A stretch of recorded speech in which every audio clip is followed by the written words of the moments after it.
มาแล้วเนี่ยนี่แซ่บนี่เนาะมันพวกเยี่ยมโกงเอง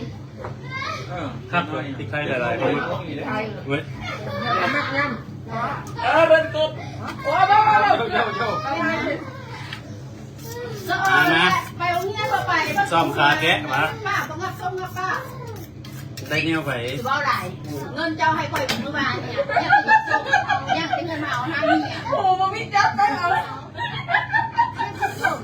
กระเทในบริเวณไปแล้วมั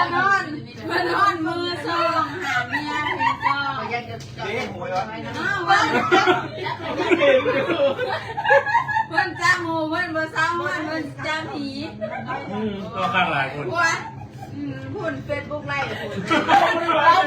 พูด จับมันหัวจับมันนี่ฮอนจับหูเรามันเนี่ยมันเนี่ย พี่เจ้าอย่าไปเจอซาเด้อยามเป็นหม้อดัด จ้าหมูเพื่อนบ่ซ้ำห้อน ยามหม้อดัดมือตัวเพิ่นบ่จับหูคือเฮาเด้ชวนเจ้าของเมียพุ่นน่ะ เนี่ยมึง คนไหนเนี่ยจับจะมันเนี่ยอยู่ ก็จับขาที่ออกมามันฮ้อนแบบงมสิไปส่วนสิเมียคนเต็มเมือนบาดเลย ส่งใครมันเคยเห็นตลอดนะ เป็นประจำมันลืมเลยคุ้งเงินเนี่ย บอก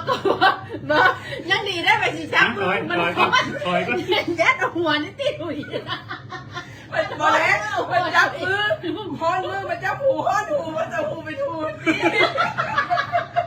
จะหูไปทูใส่ พ่อผมเดี๋ยวเนี่ย มันถามว่าเนี่ยมันเนี่ยเยอะกับไปทูปันไหนสันจะมันถึงที่สุด เขาใช้เมียเป้าให้หรอพี่เจ้าไปต่างคน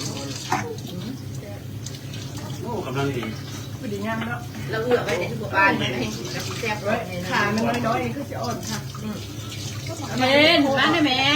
แล้วมันจะไม่ ครัวบ่มากก็ลงมาได้อยู่ตีบ่บ้านดองโตจุกันบ่ไปเด้อบอกไว้ก่อนนะ ทำมาเบิ่งบอสมันมีมอสแล้วนะโทรหาบทติดเดี๋ยวนี้ใช่มีเพน